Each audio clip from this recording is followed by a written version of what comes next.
Hello, good day and welcome to this session on supply and supplier positioning.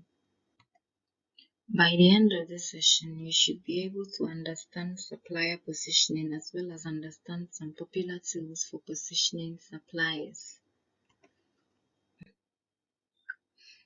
When we say supply positioning, basically it refers to how you segregate your suppliers in terms of what they provide the organization. But before an organization can do the segregation, they have to consider the impact of that supplies. That is the goods that the suppliers offer them, the impact that it has on their revenue.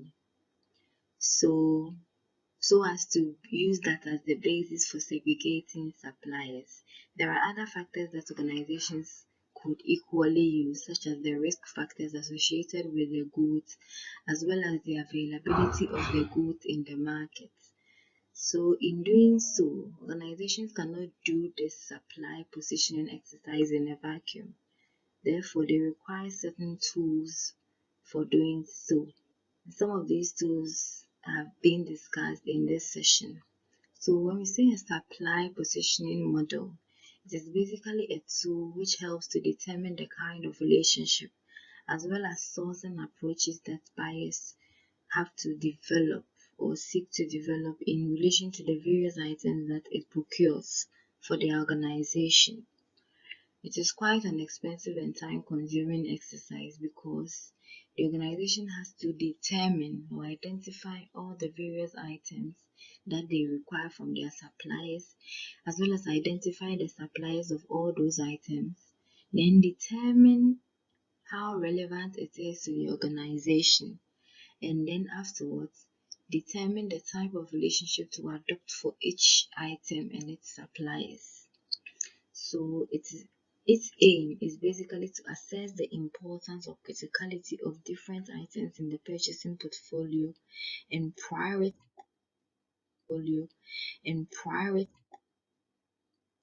So if organizations are carrying out a supply positioning exercise, what are some of the outcomes or targets that they seek to achieve?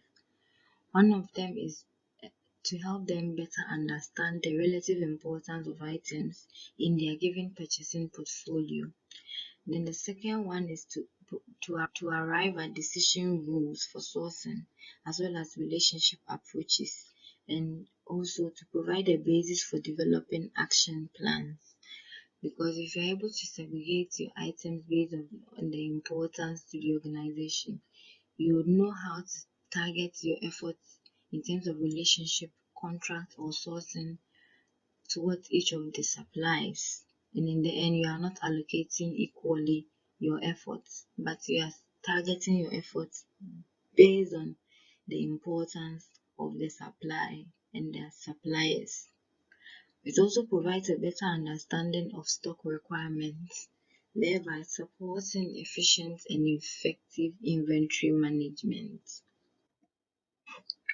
So some of the tools for positioning supplies and suppliers are discussed subsequently. One of them is the Pareto ABC analysis, also known as the Pareto 80-20 rule, where in summary, it is used to describe a situation where organizations consider the 80% of suppliers who occupy just 20% of their revenue, and then they also identify the 20% of suppliers that occupy 80% of their revenue. In this instance, the 20% of suppliers who occupy or with whom the organization has 80% of their revenue spent with are known as the critical few, because even though in a given list of their organization suppliers, these suppliers occupy just 20% of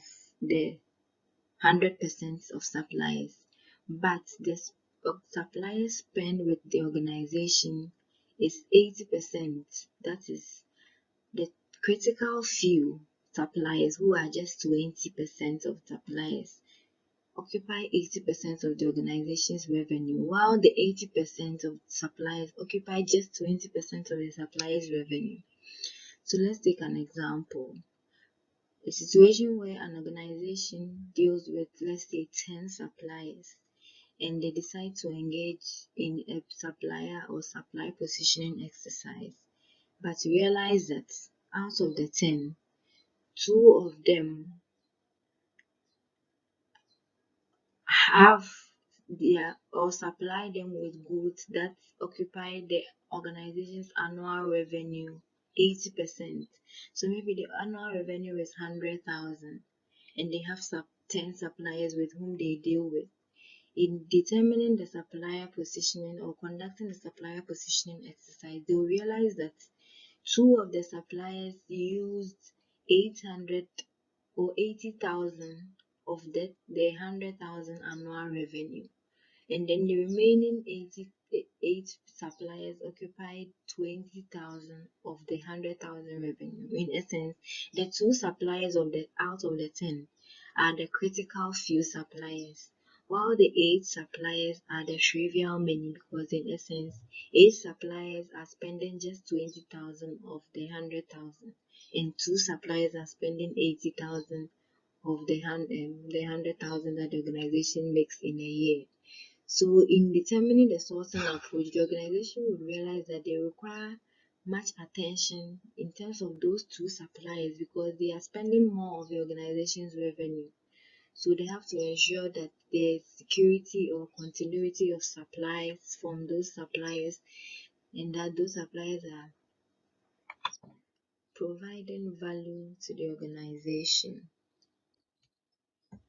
And the second tool for positioning supplies is the project procurement portfolio matrix, which positions or segregates supplies or items based on the importance as well as the complexity of the supply market. Importance of the item is described in terms of the profit impact. That is, if the item has a high profit impact, it is regarded as highly important. But if it has a low impact, it is regarded as of low importance. And then the complexity of supply market is used to describe how readily available the item is in the market. So if it is readily available, it has low market complexity. If it is not available or it is a scarce item, it is characterized by high market complexity. So the project matrix comprises 4 quadrants against which items are mapped in terms of their importance and complexity.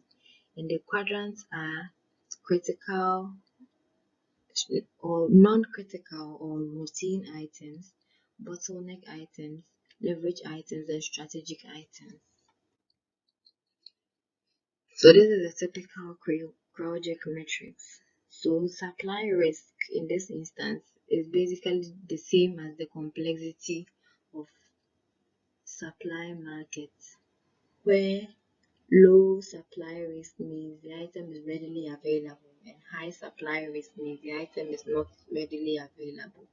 And high profit impact means the item is valuable or has high revenue or profit impact, whilst low profit impact means that is at this quadrant means the item is of low profit impact, and this quadrant is also subject to low supply risk. So when we take this critical, non-critical quadrant, it is a quadrant where the item or non-critical items are items that have low profit impact and also low supply risk. And these items are characterized by product standardization. They are standardized products. They are automated. Example of such items have process efficiency in terms of catalogs. They have catalogs where you can go and choose readily, and they are subject to E-tendering, and they are abundant in supply. So they are known as non-critical items, and with this, the organization would focus little attention on such items because they are readily available and they have low profit impact. Then we come here, bottleneck items are items that have high supply risk but low profit impact. So they are not readily available. They are items that are scarce. They are not readily available on the market. But there are also items that are of low profit impact, such that it doesn't affect the organization's profit margin. So the organization has low control over suppliers because the item is not readily available. And such items are characterized by innovation, and there is little or no product substitution and replacement. And the item is based on production-based scarcity. Then we come here to leverage items which are readily available, that is low supply risk but high profit impact. So with this, the organization has leverage because it is one way or the other affecting their profits, even though they are readily available in the market. So the organization has to exploit their purchasing power because they have high profit impact and they have leverage over the items. Then they have to set targeted pricing strategies or negotiate pricing fully. And then it's characterized by abundance of supply. Then we come here to strategic items which are characterized by high profit impact and high supply risk. So for such items, you have to develop long-term relationship with customers or suppliers, and then you have to adopt collaboration and innovation because they are subject to natural scarcity and not production-based scarcity as compared to or as is the case in bottleneck items.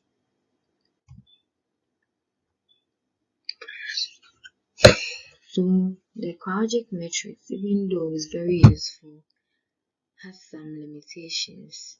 The first limitation is that the analysis ignores that not all supply risks arise within the buyer-supplier relationship. It ignores the external macro environment.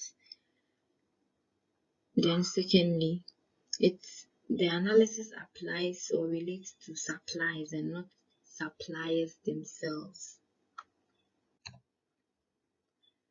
And then the final limitation is that the perception of buyers and suppliers may differ in terms of the items that are being supplied because suppliers also have the supplier preferencing model, and if a buyer is regarding an item as a non-critical item, or maybe a buyer may be regarding an item as a strategic item where the item is valuable to them, but to the supplier may see the buyer as an unimportant part of their business. So how the buyer may see suppliers may not be the same as how suppliers may be seeing buyers. So in summary, this session helps to analyze the kinds of relationship and sourcing approaches that a buyer should seek to develop when using supplier positioning models.